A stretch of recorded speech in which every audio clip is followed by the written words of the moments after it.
Agents Podcast. Okay, Lab Code Nation, welcome back to another episode of the Lab Code Agents Podcast. And today we're going to go deep with somebody who comes to us from north of the border. We love our Canadian friends, especially in the real estate world. We've got a lot of them. And today we're bringing on Lyndsay Phillips, who is a founder and owner of a business called the Smooth Sailing Business Growth and Real Estate Investors Marketing. She is a content marketing expert and can help you and will help you to convert customers, help you understand how to build a brand on social media, maybe even start a podcast and where to start. So I'm not sure, Lyndsay, where this conversation is going to go today, but I love these topics. So welcome to the show, and excited to have you here. Well, so tell us, absolutely. So tell us a little bit about yourself. Obviously, I just told them you come from north of the border. So tell us where exactly you are and kind of how you came up in this business and what led you to where you are today. For sure. So yeah, I'm in just near Toronto, Ontario in Canada.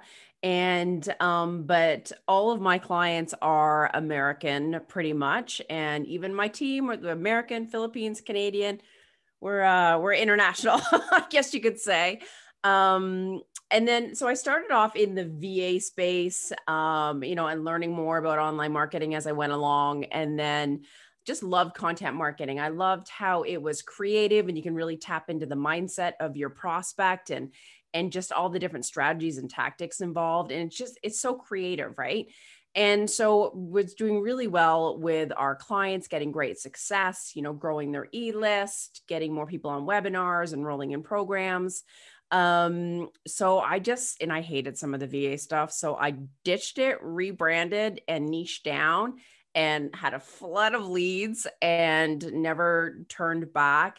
And then, I started to attract a bunch of clients that were real estate investors and just really struggled with marketing, right? I mean, that's like, I couldn't even imagine stepping into the real estate investing space. There's so much to know. And so, so help them, grow their authority. And because, that field or that industry is expanding so much over the past number of years that you really need to do things a little bit differently to differentiate yourself, stand out as an authority.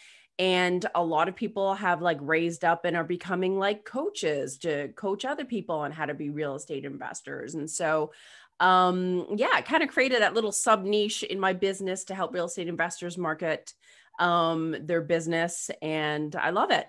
That's awesome. So when you say the VA business, I'm going to digress for a second. You're talking about virtual assistants? Correct. So admin type. Yeah. Sure. So online marketing and admin type stuff. You were like a middleman to are you kind of subbing that out? What did you have? You have a business? How did that work? Yeah. So it was just me for the longest time. And then, burning the candles at both ends and, you're trading dollars for hours, right? Or hours for dollars. And so brought some team members on and project managed it. And I just didn't like the admin type tasks. And we were starting to do more work involved with content marketing. And so I have account managers, I have, web staff, graphic staff, podcast editors, video editors, you name it. So we're a team now of, I think there's 14 of us. Wow. Awesome. And so what was the segue that caused the move from admin VA type work over into content marketing? Because I don't see how that, how did that blend? How did that happen? Yeah, that's a good question. So some of the VA work was working on setting up their emails to send out in the back of Infusionsoft, let's say, or it was just admin tasks with quotes and onboarding clients and I can't even remember. It's been so long ago, emails, appointments, but we were kind of working on social media posts and some forward facing marketing type pieces. And we started doing more and more of that. And the more I did it, the more I enjoyed it. And so learned more about content marketing, obviously, and the power and the strategies behind it. And so started leaning into that a little bit more. And I just hated the general admin type tasks, sales. I didn't want to touch sales type stuff anymore. So just started saying no to those kinds of clients. And just changed my messaging because I even had people that were sort of confused about what I did and didn't do. Messaging is key, by the way, for all entrepreneurs involved. Because if anyone's confused about what you're doing, then they're not going to hire you. Yeah, 100%. And okay, so you went down this path into content marketing, more specific to real estate investors. And I think it's safe to say that when it comes to, increasing your presence and your reach and creating an authority status, a lot of sales professionals in general struggle with this. And we talk about this all the time in our circles. This is a constant topic. It's a very passionate topic of mine because I love social media and I love doing this.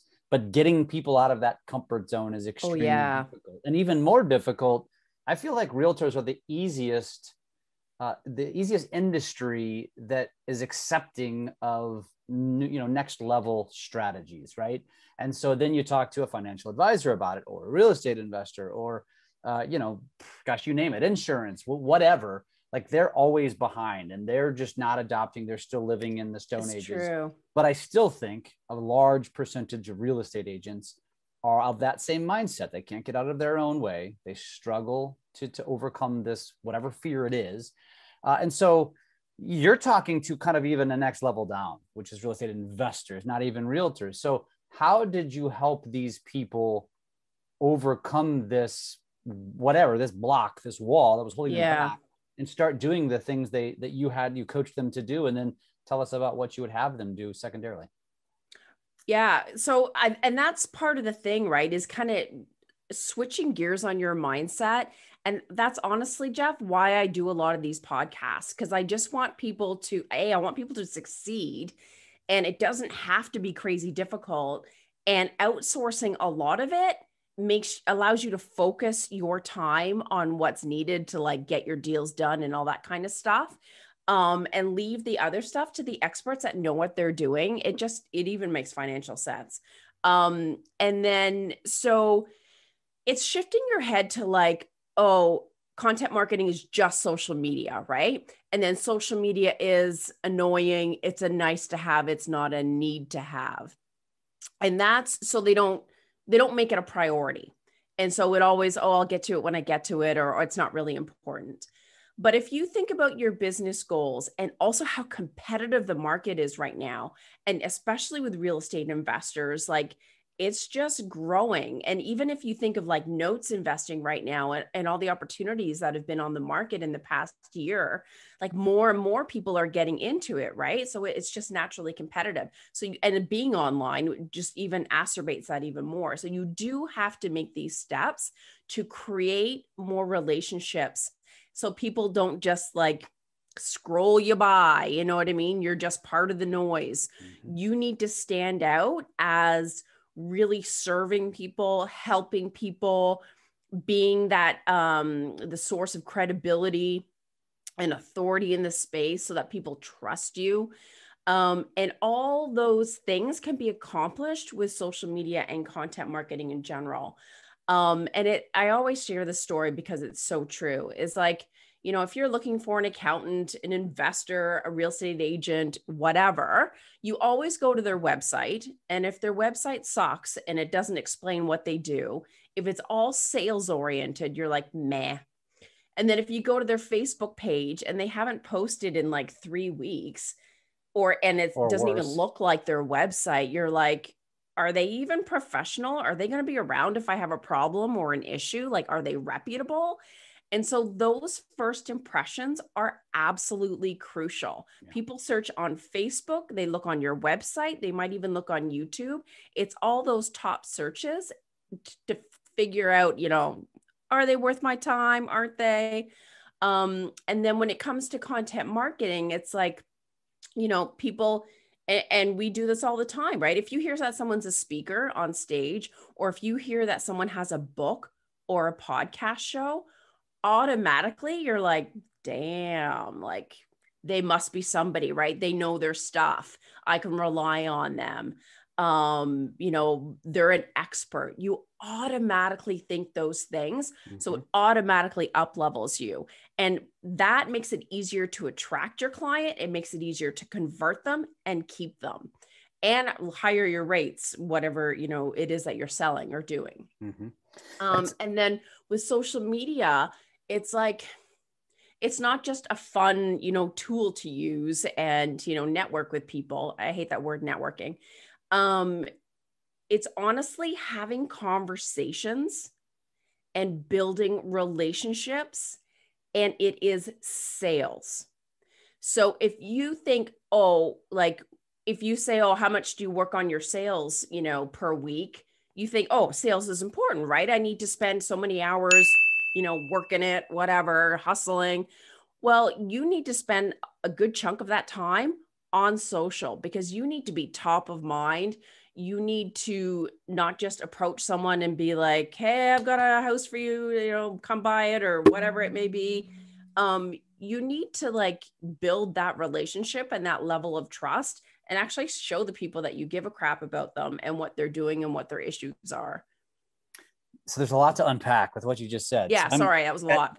That's okay. That's okay. I'm going to go back. I'm going to rewind, and we're going to go away from social for a minute, for a couple of reasons. But the first, and part of this goes back to social. And you mentioned in the very beginning, you were talking about, you know, focusing on what you're good at and focusing on that activity and maybe subbing this sort of a thing out. But, you know, it depends who you talk to. But what we've found is that anybody who treats social media like, oh, I know it's important and I know I need to be there, but I don't want to do it.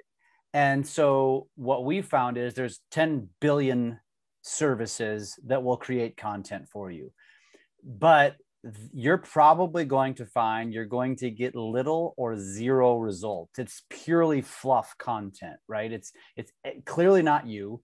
And if you're not dialed in, you're not going to be checking notifications and engaging with your audience and doing that sort of thing. So I think there's a fine line of saying, hiring someone to handle this for you. So I'd like you to go back to that and talk about totally. And that's a great point. Yeah. What do you advise?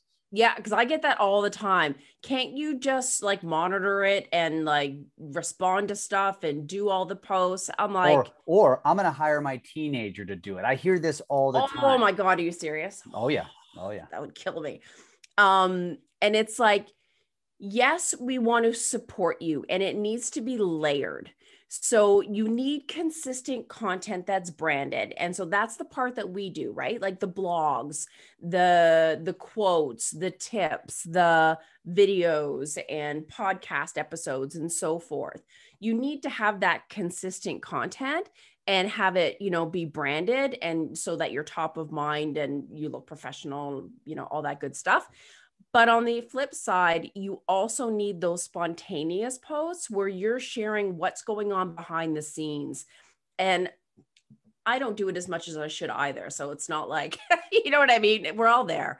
But it's like, you need to share what you're doing in a day, that, you know, your ups, your downs, what you're sharing with a client, what you're sharing with a project manager or property manager, wins that you've had.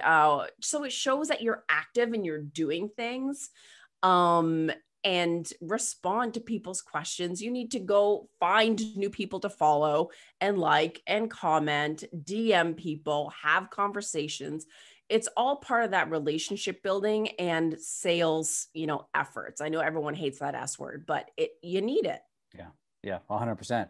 So how is it though? So can you get a little bit more granular on, so we're talking to the agent, and just mind you, most of our audience knows me and they know where you say it's a struggle to share every day, or even I don't struggle with that. In fact, I probably share too much every day because awesome. I enjoy this piece of it. Right. And I've seen the fruits of my labor. Yes, absolutely.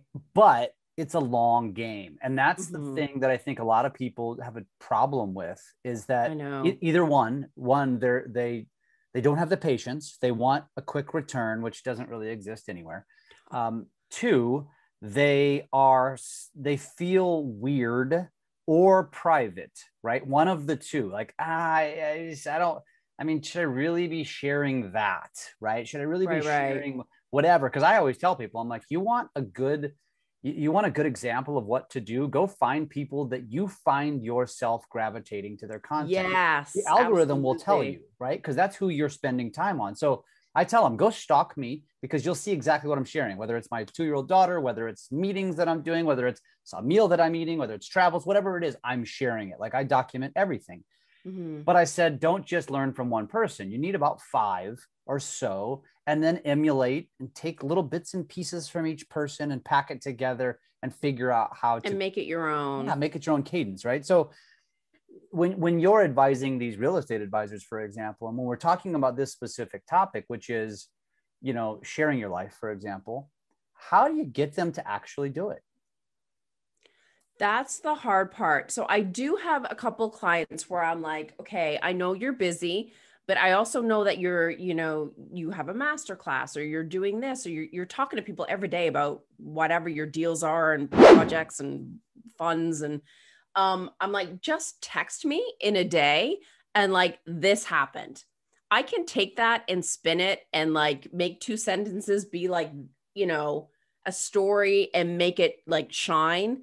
So I do have them do that from time to time, but I'm like, honest to God, they just need to like book it in their calendar. Like every day from 10:30 to 11, I'm going into social and doing this. If you don't put it in your calendar, it's not going to happen. Sure. Yeah. Like I even have clients where it's like proofing them for like material is like, give me my freaking stuff back. And then they're like, oh, I don't have time. And so I'm like, okay, on Mondays from this time to this time, sometimes we have a meeting and sometimes we don't. Schedule that time. And that's when you're going to proof my stuff. And then, so they have like, it's been better and they're on like, it's in their calendar. And I'm like, okay, thank you. Yeah. Yeah. That's good. I agree with you. I think scheduling it is important. It's no different than prospecting. That's what I tell people. It's like, absolutely, it is prospecting. It is. And that's what people don't realize. But the only piece I feel like sometimes gets left out is, okay, I put it on my calendar. Now that time came. What the hell do I do? Yeah. So to me, the answer is this. That's where you should be documenting as you're going along. So start shifting your mindset, start documenting what's happening in your life, pictures, videos, blah, blah, right? Just get it in your camera. Then wait till you have the scheduled time, go back to the camera, and take some of those pieces, post them out, maybe schedule them to spread them out, and bam, there you go. So I love it. I'm glad you brought that up because it's a good, and I have big objection. Like one of my clients, he's a pilot and investor on the side. And I'm like how much time do you spend in an airport before you fly? Right. Like 2 minutes, like, and especially if you're in your pilot suit and stuff, I'm like, how freaking cool is that? And then just have like your phone and do like a 2-minute video. Like you've got that. And it's just like, oh yeah, I could do that. Like you just don't think of it. Yeah.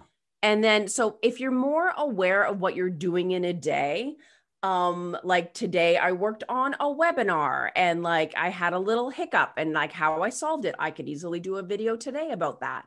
It's like things that you take for granted that you're like, oh, it's just my everyday stuff. It's like, it's not everyday stuff for a newbie. It's like, ooh, that's a good idea. Or like an app that you use to help you, or like whatever it may be. You just, sometimes you take your day for granted and you don't process it and think about it from a marketing perspective. So, okay. So here's the next objection that I know you've heard this. Lyndsay, nobody cares. Nobody cares what happened on my webinar. Nobody cares I'm getting ready to get on a plane. Nobody cares. Like, why would I put that out there? But people do care. That's the thing, right? Like when I'm going through posts and stuff like that, and I see a video from someone or a post, honestly, it's like, if and I'll tell you what I hate and what I love. So I hate when I see like an entrepreneur and like all their pictures are them being like perfectly in this gorgeous dress, pose, and oh, my life is perfect and so grateful and all that crap. And I'm just like, meh.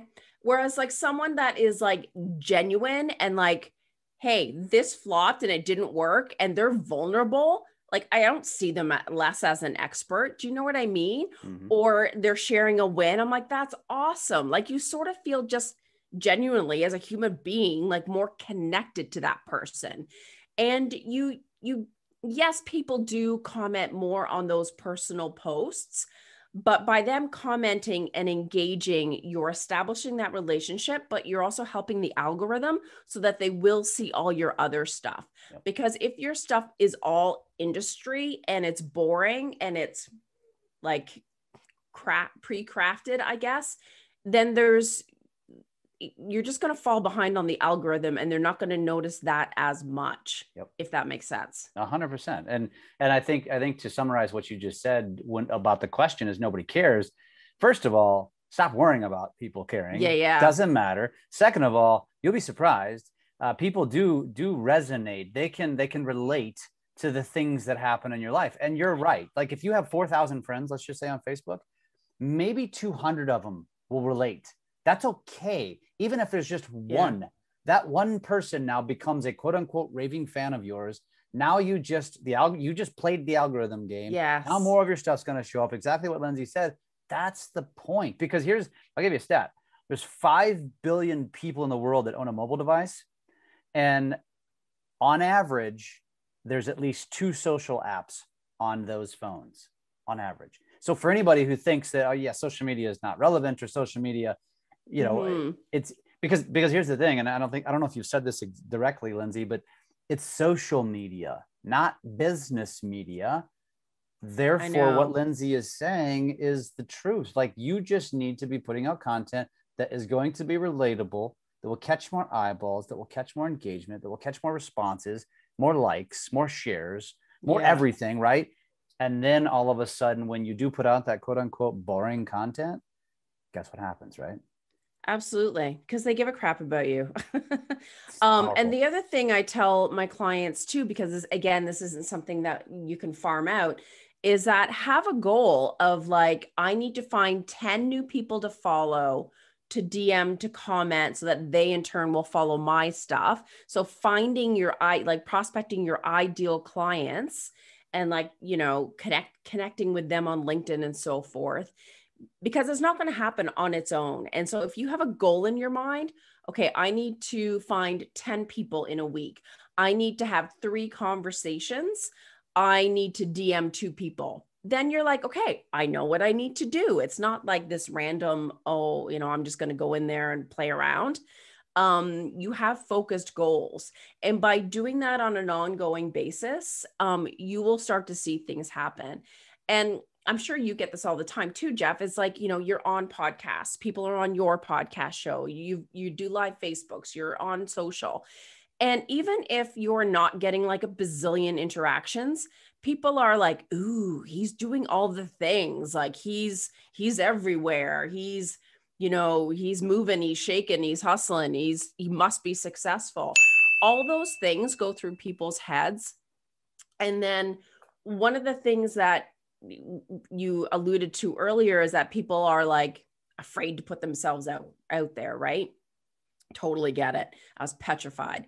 But I always thought if I at least help one person, or even if one person listens and they're like, ooh, that was helpful, then I'm like, I'm good. Like, honestly, I'm not like out there to like, oh, I need 1,000 views, or I don't know. I'm just not that type. Because I remember what it was like when I started out and I was like, I didn't know what the hell I was doing. And I was looking to other entrepreneurs to like figure XYZ, or these little tricks and tips and just motivation or inspiration. You got to know what helps.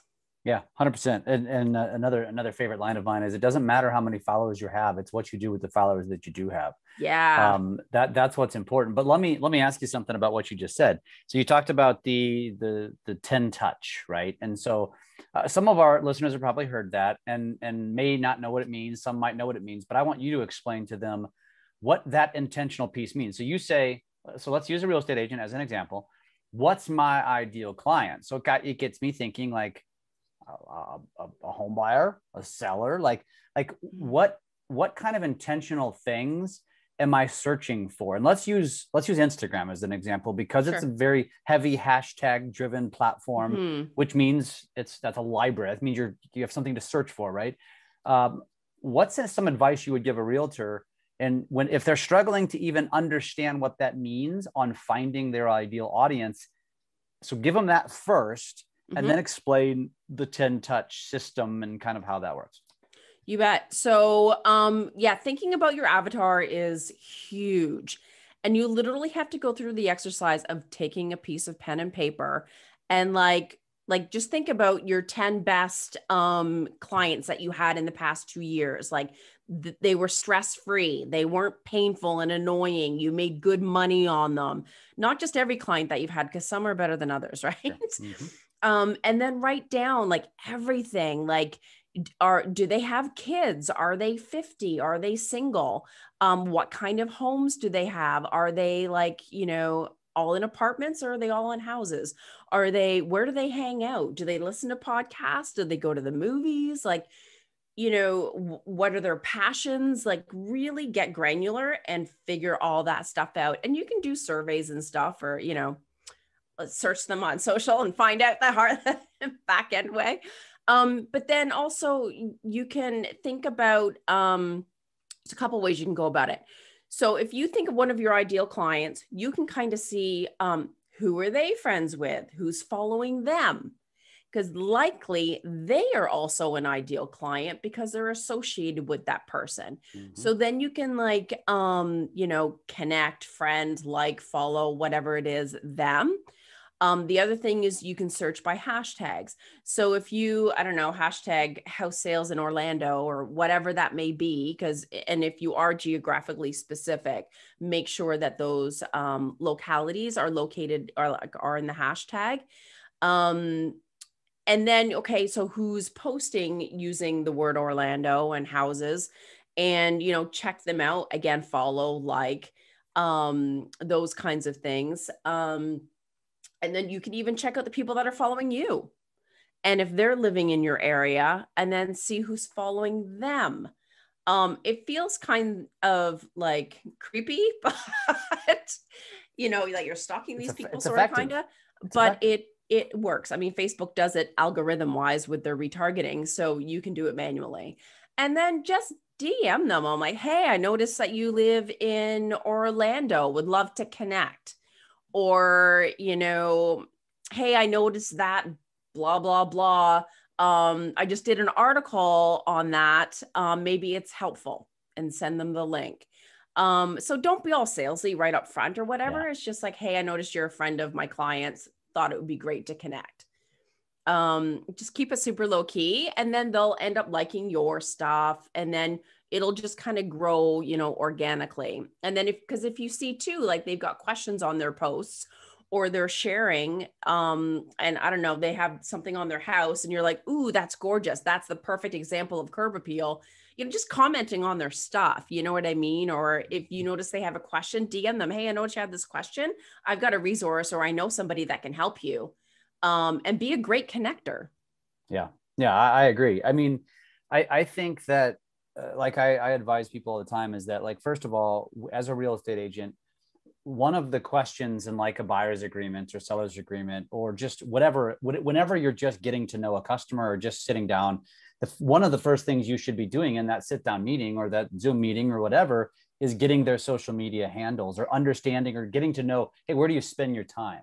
Are you a YouTuber, or are you an Instagrammer? Are you a LinkedIner? Are you a Facebooker? Are you several of them? And then go friend them, and then go stalk them, and then go show them love. Because the reality is, you know how it is, like networking 101. What do they always tell you? Ask questions. It's all about them. Let the person talk. Exactly. Because people feel good about talking about themselves. So if somebody shared something about their child or their grandchild or something that they did, and then you show them real love, right? A good comment, not some BS comment, not just emojis, but something thoughtful. They remember that. And so I'm in the mortgage business, and I tell my loan officers, what's your target? Real estate agents.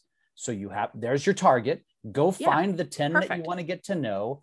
Give them consistent love on every single one of their posts. There is no better way to be remembered than being the one who's engaging their content, because it makes them feel good. You can't get better than that. You can't get better. Agreed. Cold calls are annoying. Let me take you out for a cup of coffee. That's annoying. Hey, I have low rates. I'm accessible. That's annoying. But if you give them intent, right? And so, so again, for me, it comes from a different mindset. when you're talking to your real estate investors, for example, let's just say I am a real estate investor, what is something typical that you would advise if they say, what is my avatar? Is it on social media? Like, what is that avatar? Because a real estate investor is typically looking for maybe wholesalers. They're looking for distressed homes. Yeah. So how do you quantify that on the social media side? But it's like, how do I put this? So, because there's so many real estate investing scenarios, so it's hard to pick one. But like as a wholesaler, let's say people that are actually, I know, I can't remember who it is, but he focuses on people that get divorced, honestly. Mm-hmm. And then, because they want a quick sale, right? Yeah. And then, so all the language good for on a real his estate agent website too, by the way. What's that? Good for a real estate agent too, by the way. Yeah, absolutely. And so all the language on the website has to do with that focus and not just I'm a wholesaler and that's it.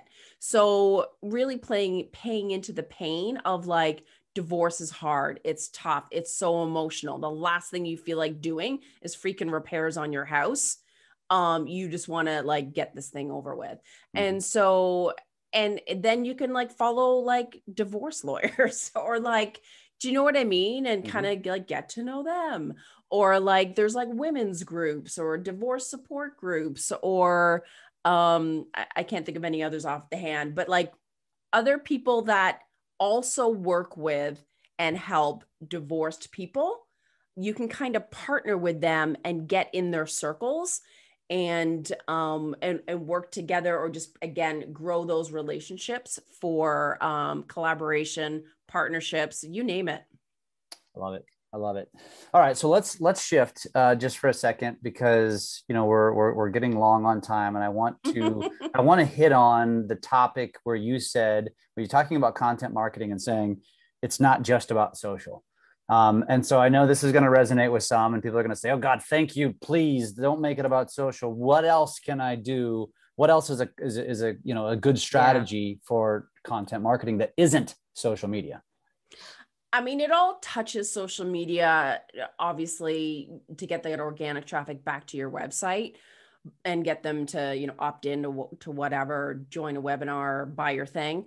But I mean, there's like, the point is that you want to share your expertise, whether that's through a podcast, a video, a blog, social, webinars, lead magnets, ebooks, books. It's just you're sharing your expertise to grow your authority, gain that level of trust, nurture people, and then convert. And so like email marketing is a huge one, because once you get people on your e-list, you can't for a second think that they're going to like say yes to you right off the bat. You have to nurture them and build that relationship. Mm-hmm. And even through like videos, like if you do blogs to show your expertise and your knowledge, then you can easily do a 2-minute video about that same topic or a subtopic of it. And then people can see your face on video and gain that trust more, and have that video on YouTube. You can share it on social media, super easy. But yeah, you just have to think of it are what ways can I share my knowledge to help others attract, build relationships, and convert. I love it. And so what's the best place to do that? Is it email? Is it text? Is it is it automated? Is it where is it? And I hate saying it, it does depend on your avatar, because if your avatar is 60 and they don't know what Instagram is or care, or they're not, they don't listen to podcasts, then you're wasting your time. If your audience is all on LinkedIn, then you need to lean into that. And if they're, loving videos, then obviously just do videos and don't do blogs. You don't have to do it all. And you also have to lean into your own strengths, right? Some people are not comfortable with video. Some people like to write. Some people prefer podcasts because it's just audio. And even like your time restraints, like podcasting takes more work and more money. So it kind of, depends on those things. But as long as you do one thing and one thing well, and you're consistent with it, that is the key.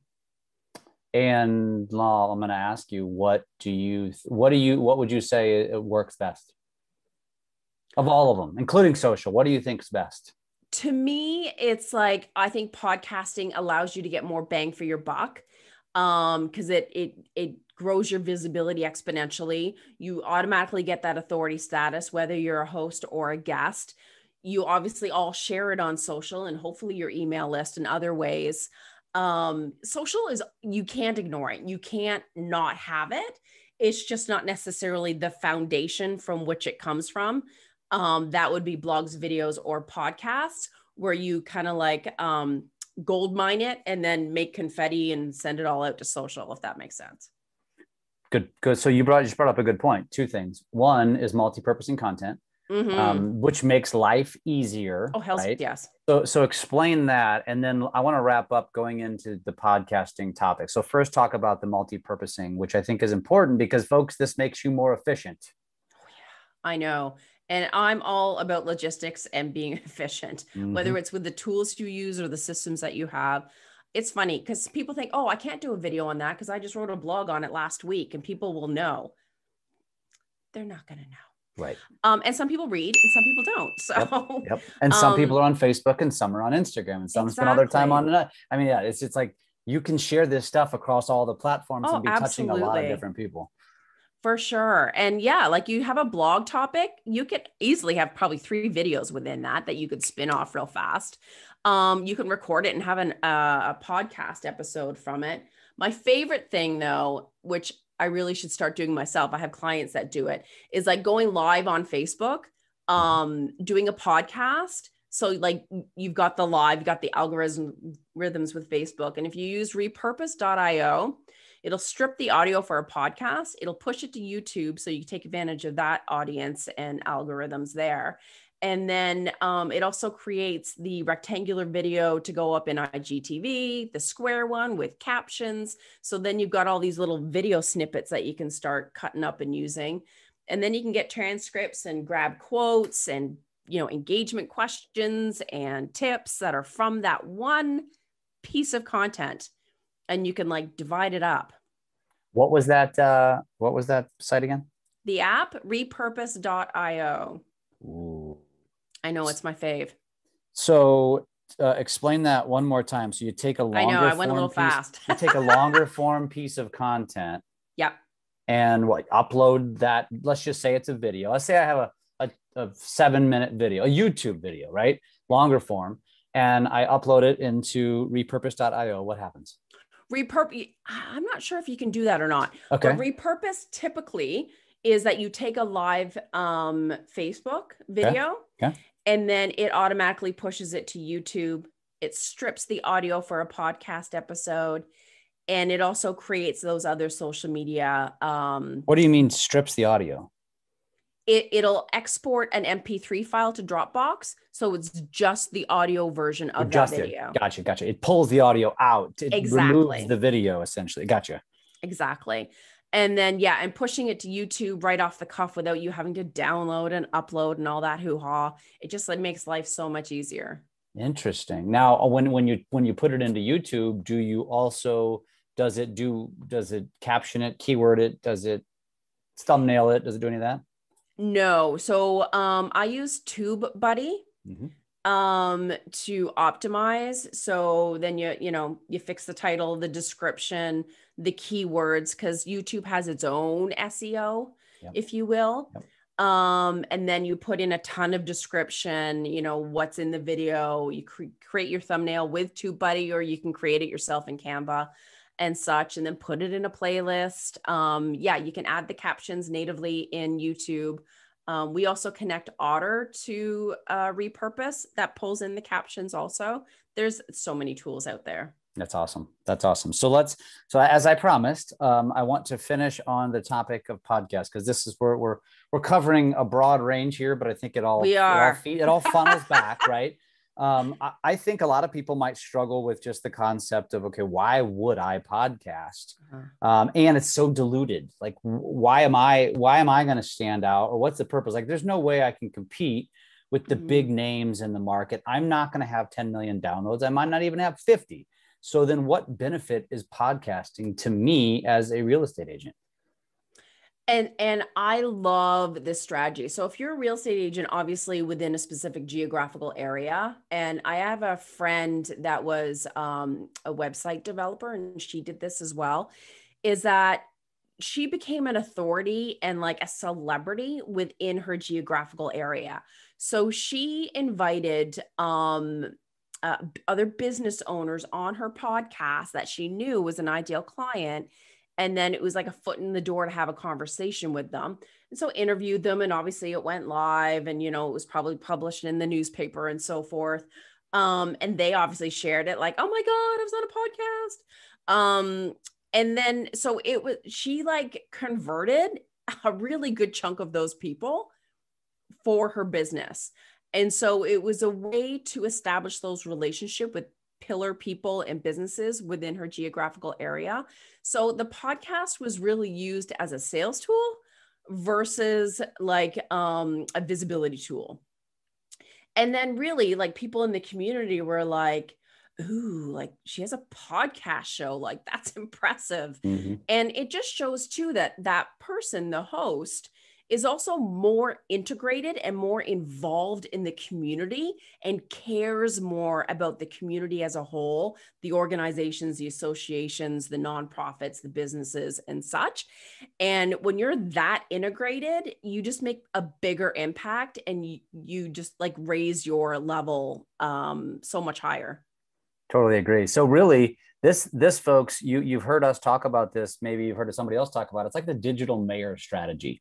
And at the end of the day, I love how Lyndsay's calling it a podcast, and we just would call it an interview, right? And I think a lot of people do, but at the same token, you're almost taking a cliche, a buzzword, which is a podcast, which just kind of elevates the status of interview, right?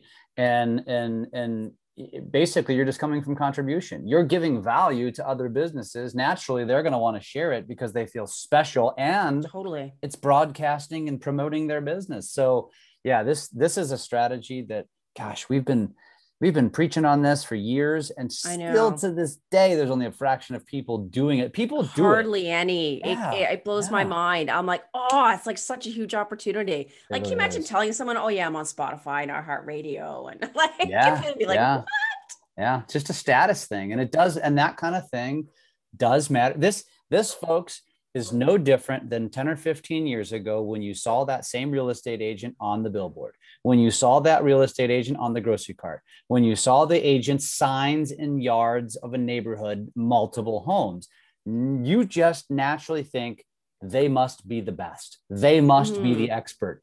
Social media and this type of a marketing strategy, podcasting, being an authority, is just today's billboard, right? Absolutely. That's so right. I love how you phrase that. Yeah. So I love it. This has been awesome content. And I think for some of our listeners, this is validating. Like, how many of you are listening to this today and you've made it here and you're saying, yeah, I've heard it. Well, I'm going to challenge you and say, but have you done anything with it? I know. Are you take still action, sitting?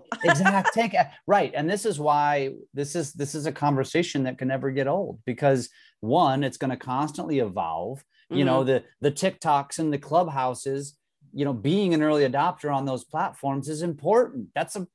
Because guess what? One or both of those platforms may be a powerhouse in 5 years. And the larger presence you have now, the more familiarity you have with it, the better chance you're going to have to succeed on it. Because how many of us said, damn, I should have taken Facebook a lot more serious when it came out, but I didn't.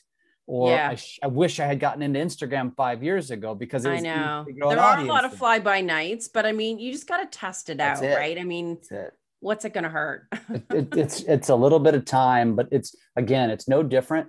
How many of you have bought leads that didn't turn into anything? How many of you invested in a piece of technology that didn't turn into anything? Totally. Or door knocked and didn't get one lead? You still tried. And this is the exact same thing. So Lyndsay, I appreciate you get me fired up when we talk about these things. Oh, that's good. I love that.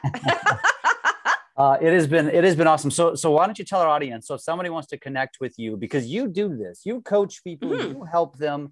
And I know, I mentioned in the beginning, smooth business growth which is a website, smoothbusinessgrowth.com. You also have reimarketingexperts.com. Where can someone connect with you if they want to connect? Where's the best place to get hold of you? Yeah, I would definitely go to smoothbusinessgrowth.com and then go to the resources page, because there's like how to launch a podcast, how to promote a podcast, your roadmap to content marketing. I've obviously got a Facebook group for reimarketinggroup.com. So whatever stage of business that you're in, I definitely have a resource that can help. That's awesome. So if somebody just wants to go stalk, would the Facebook group be the best place to be? Yeah. Awesome. Say it again. reimarketinggroup.com. reimarketinggroup.com. Go check it out on Facebook. Go to smoothbusinessgrowth.com. And did you say the easiest way to connect is through the resources on that website? Yeah. And then obviously my social have links. And yeah, DM me if you have questions. I'm always available to help. Awesome. Direct message for those of you living under yes, rocks. Sorry. That stands me and my for. acronyms. It's okay. A lot of people will ask me that sometimes. I'm like, are you serious? You really don't know what DM means? Or my buddies, when I use short text talk, they'll be like, I'm not a 13-year-old girl. I'm like, dude, come on, man. This is just the way it lives. Wait till your daughters are 13 years old. You'll start talking that way. Yeah. Anyways, it's good stuff. Well, Lyndsay, I really appreciate you being on. This has been fantastic. Guys, go check this out. smoothbusinessgrowth.com, or go find her on Facebook or Instagram or LinkedIn or wherever the hell you spend time. You're an awesome resource. And I think anybody needing this help, you should definitely seek Lyndsay out. So thank you for being on. It's been great. Yeah, it was a great convo. Thank you.